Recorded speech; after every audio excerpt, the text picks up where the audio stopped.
Sir ఇప్పుడు వచ్చిన SI constable నుంచి ఎస్ఐగా ప్రమోట్ అయ్యాడు సార్. సార్ మనం ఏం చేసినా చూస్తూ ఊరుకోవడానికి అతను మామూలుడు కాదు సార్.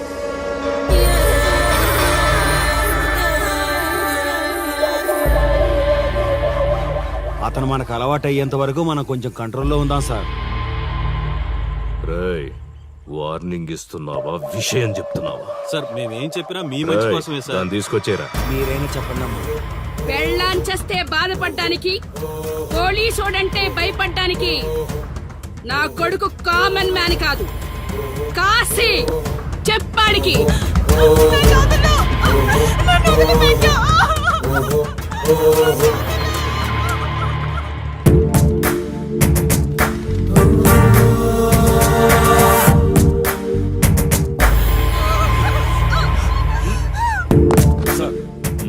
మీరున్నారంటే ఇక్కడ ఎంక్వైరీ చేయడానికి వచ్చాం సార్. కాశీ అంటే ఎవడెక్కడ? నా కొడుకు ఊళ్ళో లేడు, వస్తే కౌరెడతా, అప్పుడు రా. కనిపిస్తే అరెస్ట్ చేసి నీకు కబురెడతా, అప్పుడు నువ్వే రావాలి. నీ పెంపకం కరెక్ట్ కాదు. పదండి.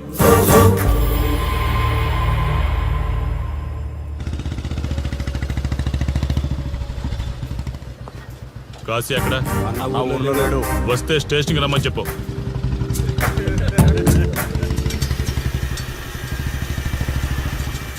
కాశీ ఉన్నాడా? ఇక్కడ లేడు. ఏమిటి సార్ ఆలోచిస్తున్నారు? ఆ కాశీ గురించేనా? మీరు ఈ ఊరికి కొత్త సార్. మీ కొత్తగా ఉంటుంది, వింతగా ఉంటుంది. మాకంతా అలవాటైపోయింది సార్. సార్, ఇతనిపై 120 కేసులు పైగా ఉన్నాయి సార్. అవి ఈ కాగితాలకే పరిమితమైనాయి సార్. ఈ పార్వతీపురం మండలంలో ఏ రాజకీయ నాయకుడు గెలవాలన్నా ఇతని మద్దతు తప్పనిసరి సార్. ఇతను 10 సార్లు గంజాయి స్మగ్లింగ్ చేస్తూ దొరికాడు సార్. పైగా 20 సార్లు దొంగ నోట్లు ముద్రిస్తూ పట్టుబడ్డాడు సార్. అంతెందుకు, మీరు అరెస్ట్ వారెంట్ పట్టుకుని తిరుగుతున్నారే, ఇలా చాలా మంది తిరిగారు సార్. కుదిరితే కొన్నాడు, కుదరకపోతే కొట్టాడు. మనకు కుటుంబాలు ఉన్నాయి సార్. నీ పేరుంటేనే వణుకు పుట్టాలన్నా.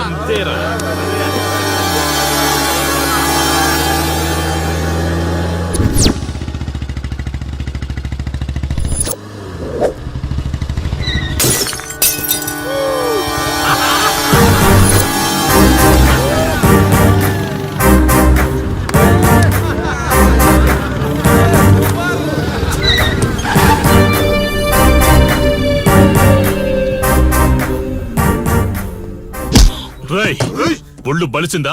రోడ్డు మీద తాగుతున్నావు?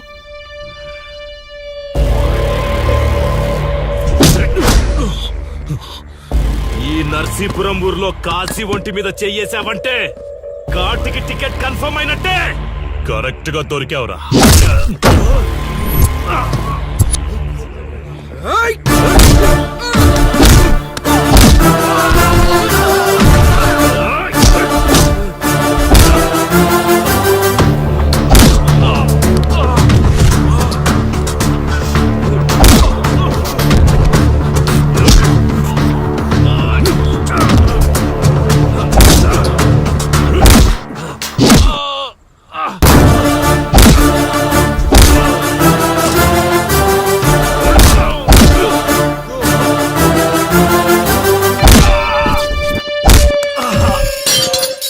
సార్, మీరు చాలా రిస్క్ చేస్తున్నారు సార్. నేను డ్యూటీ చేస్తున్నాను. 3 రోజులు గవర్నమెంట్ హాలిడేస్. నేను వైజాగ్ వెళ్తున్నాను. కాశీ అంటే భయపడే వాళ్ళని ఇంటికెళ్ళి భజన చేసుకోమని చెప్పండి. తిరిగి వచ్చాక వాడిని కోర్టులో ప్రొడ్యూస్ చేస్తాను. వాడిని వదిలే ప్రసక్తే లేదు. నమస్తే సార్. ఎక్కడ మీ ఎస్ఐ? వద్దా? ఎందుకు వద్దన్నా కాసే? చెత్త నా కొడక, ఊర్లో కాశీని విధవం చేసి వదిలేద్దామనుకుంటున్నావా? కాశీ పేరు వింటేనే ఊళ్ళో ఉచ్చ పోసుకునేవాళ్ళు, కానీ ఇప్పుడు కాశీ ఫోటో కనిపిస్తే ఉచ్చ పోసేలా చేశాడు. ప్రాబ్లం నాది, పోయిన పరువు నాది. నేను చూసుకుంటాను పో.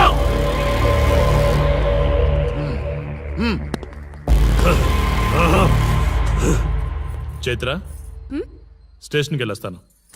Okay daddy. ఇదేం ఇల్లండి, బూత్ బంగ్లాలా ఉంది. అసలు కళగానే లేదు. నువ్వేంట్రా ఇక్కడ? జీవితాంతం జైల్లో ఉంటాననుకున్నావా?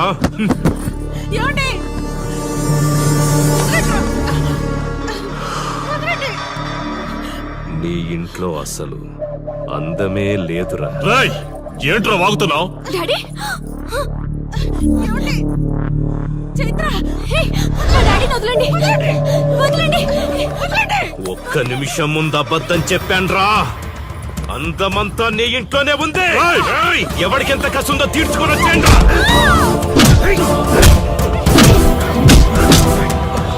ఏమండి?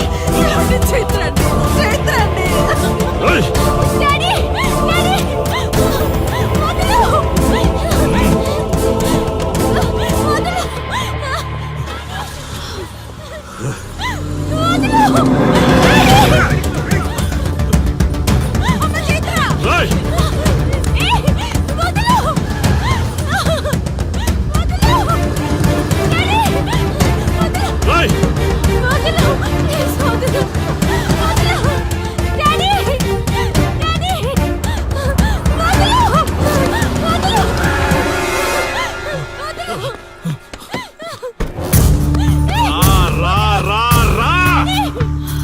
నీ డ్యూటీ నువ్వు చేసుకో, తప్పు లేదు. నా పెళ్ళాం కేసులో వేలు పెట్టి నా గురించి తెలుసుకోకుండా ఈ ఊర్లో అడుగు పెట్టి నేనంటే భయపడే ఈ జనం ముందు నా మీద చెయ్యి వేశావు, అది తప్పు. చూడు చూడు, నువ్వేం పోలీసోడివిరా. కిలోమీటర్ పరిగెత్తేసరికి ఒంట్లో ఓపిక చచ్చిపోయిందా? డాడీ వదలు డాడీ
కాశీ,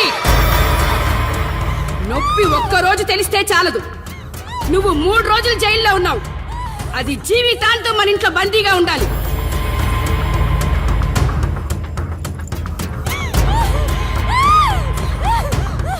కట్రా తాళి. ఎక్కడికి పోతాను?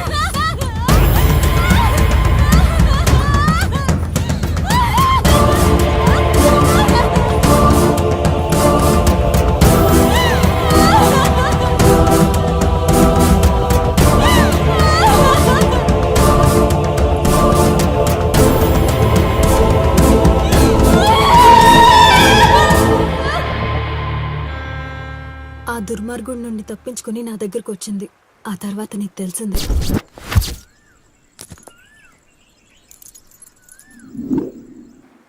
ఇంతకీ ఏ ఊరన్నావు? అదేదో పార్వతీపురం దగ్గర నరసీపురం అటబా, అంతేనా? ఒరే శర్మ గారు, ఆ. ప్రయాణానికి సిద్ధం చేయరా.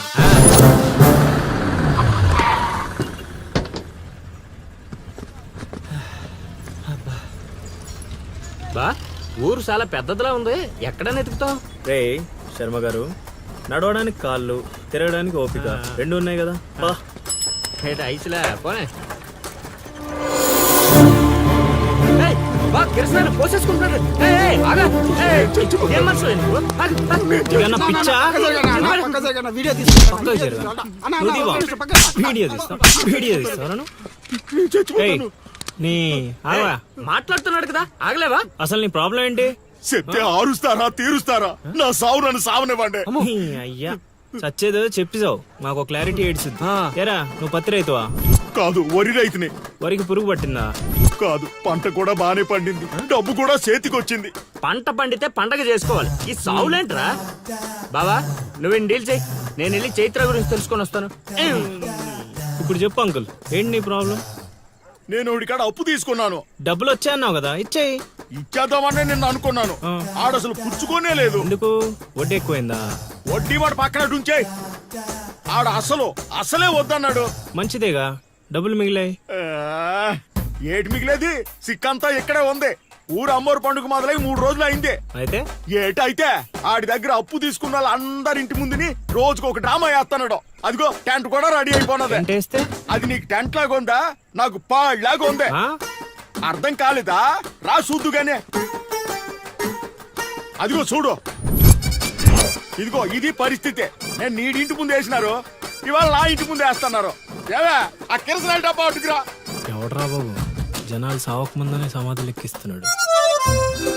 ఎందరెందరో మహానుభావులను పొట్టన పెట్టుకున్నావు శ్మశానమా, నీకు ఇసుమంతైనను జాలి లేదా? ఎన్నో ఏండ్లు గతించిపోయినవి కానీ ఈ శ్మశాన స్థలిన్ కన్నులు మొచ్చిన మందభాగ్యుడు ఒక్కడైనను లేచిరాడు. చల ఆహా హార్మోనియం పద్యం రక్తి కట్టే సమయంలో దగ్గి డిస్టర్బ్ చేశావు కదరా ఎద్దవ్వా. వంకెతకలేనమ్మా, డొంకెట్టుకు ఎలాడిందట. పద్యం మర్చిపోయినని ఒప్పుకోవచ్చు కదా. సాంఘిక నాటకాల హీరోయిన్. ఇంత గొప్ప హరిశ్చంద్ర నాటకములో నా పక్క అది నా పక్క చంద్రమతి వేషమంటే మాటలా, నాకే కౌంటరా? పద్మశ్రీ అయ్యగారు తాళాల దగ్గర ఇచ్చమంటారా? టైం కాదురా, నే చెప్తాగా. ముందా మంచినీళ్లు గొంతు శృతి చేసుకోవాలి. గురుగారు యాదవ సేతురం కాకపోతే రిహార్సల్స్ కూడా ఈ గెటప్లు ఏంటండి? ఒరే హార్మోనిస్టు, వేషం పడకపోతే పద్యానికి గొంతు పెగలదురా. మొదలెట్టండి.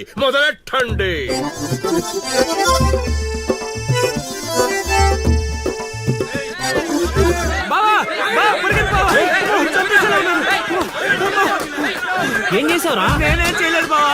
ఈ ఊళ్ళో చైత్ర అనే అమ్మాయి ఉంది, మీకు తెలుసా అని అడిగా. అంతే, చైత్ర అంటే చిత్ర అని వినిపించిందట. దాని పిల్లవట బావా. అరే శర్మగా, నీ ఎంత పని చేశారా? చైత్రాన్ని చిత్ర అనుకుంటేనే 10 కిలోమీటర్లు పరిగెత్తించారు బావా. ఇంకా నయం, డైరెక్ట్ గా వెళ్ళా కాశీగాడిని అడగలేదు. కూర్చోబడిపోతుంది బావా. అమ్మా, చైత్రని వెతికే రూట్ ఇది కాదురా. మరేంటో తమరే చెప్పండి బాబు. అమ్మా,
ఏటి పాట ఆగింది? పాట ఆగిపోయింది, జనాలు కూడా వెళ్ళిపోతున్నారు.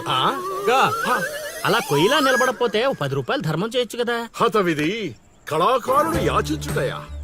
కళామ తల్లికి తీరని అవమానము కదా. అంటే ఆ రోజుల్లో రాముణ్ణి వెతుక్కుంటూ లవకుశులు ఆ ఊరు ఈ ఊరు గానం చేసుకుంటూ తిరిగారు కదా.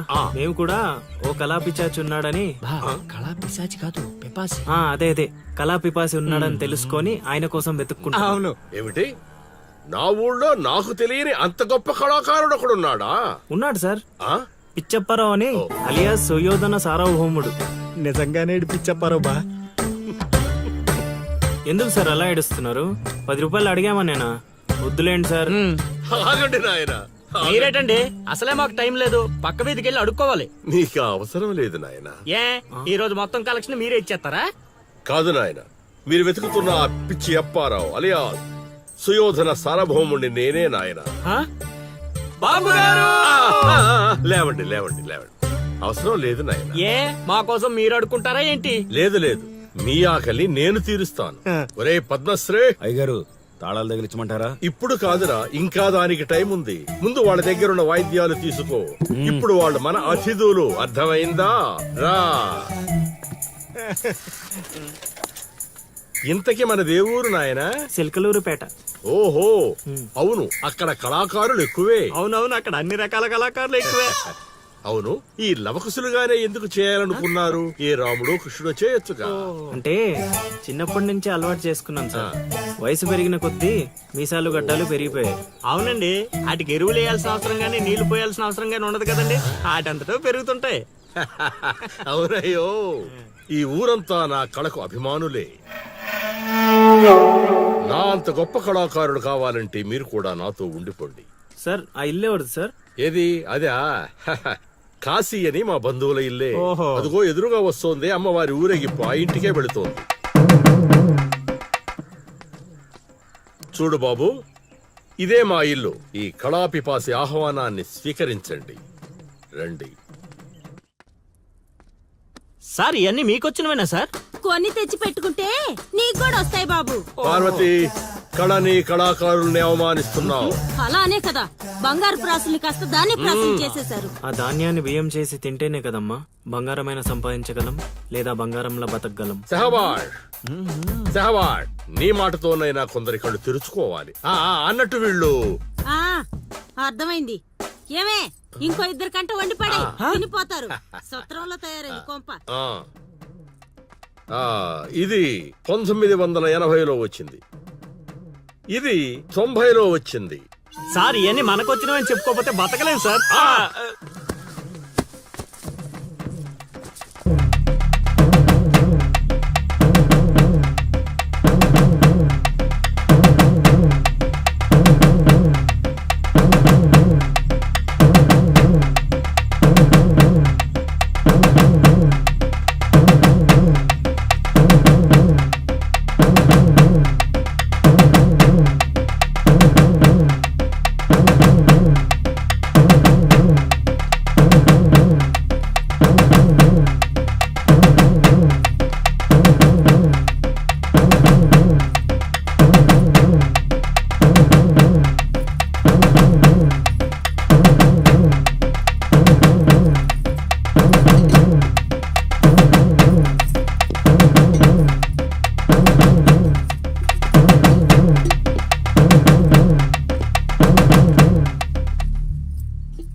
ఏం ఆలోచిస్తున్నావు? వెళ్ళిపోదాం పద ఇక్కడి నుంచి. ఎక్కడికి? మన ఊరికి. నాకే ఊరు లేదు. మా అమ్మ నాన్న చనిపోయి చాలా కాలమైంది. నేను ఒంటరి. అయినా నన్ను రమ్మడానికి నువ్వెవరు? అదేంటి అలా మాట్లాడుతున్నావు? నీకేమన్నా పిచ్చా? పద వెళ్దాం. ఒక్కసారి చెప్తే అర్థం కాదా? అయినా నీకు నాకు ఏంటి సంబంధం? ఏంటి సంబంధమా? ఒంటరి అన్నావు కదా, అదే ఒంటరిగా ఉన్నప్పుడు నీ మనసును అడుగు. నేను నిన్నెంత ప్రేమిస్తున్నానో నువ్వు నన్ను అంతే ప్రేమిస్తున్నావు అని అదే చెప్తుంది. నేను నీకు చెప్పానా? అయినా నువ్వే గాలికి తిరుగుతావు. ఎప్పుడు ఎలా ఉంటావో నీకే తెలీదు. అటువంటిది నిన్ను నమ్మి ఎలా రమ్మంటావు? అయినా వాడు నన్ను కొట్టుకుంటూ తీసుకొచ్చాడు. ఆ రోజు నువ్వు చూస్తూ ఉండిపోయావు. నిన్నేమనాలి? అదా నీ ప్రాబ్లం? ఈ మాత్రం కన్ఫర్మేషన్ చాలు నేను ఫిక్స్ అవ్వడానికి. అయినా నేను ప్రేమించిన అమ్మాయికి పెళ్ళై ఉండాలని మా గురుగారు ఎప్పుడో చెప్పారు. ఆనందం వస్తే స్టెప్ లేకుండా ఏడ్చు కూర్చుంటారా? ఇప్పుడు చెప్తున్నా విను. తెలియకుండా తీసుకెళ్ళిపోవడం, చెప్పకుండా లేపుకెళ్ళిపోవడం కష్టం కాదు, నాకిష్టం లేదు. తీసుకెళ్ళను లేపుకెళ్ళను అన్నానని నువ్వు దేనికి ఫిక్స్ అవ్వకు. ఎందుకంటే నా మాటకి నేనే ఫిక్స్ అవ్వను. 24/7 ఎప్పుడైనా వస్తా. కొంచెం రెడీగా ఉండే.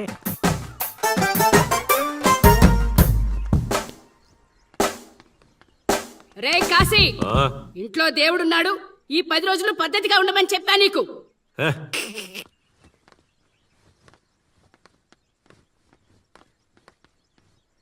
రై, రై, రై, ఇవ్వండ్రాదే, రై. ఇవ్వండ్రాదే, రై.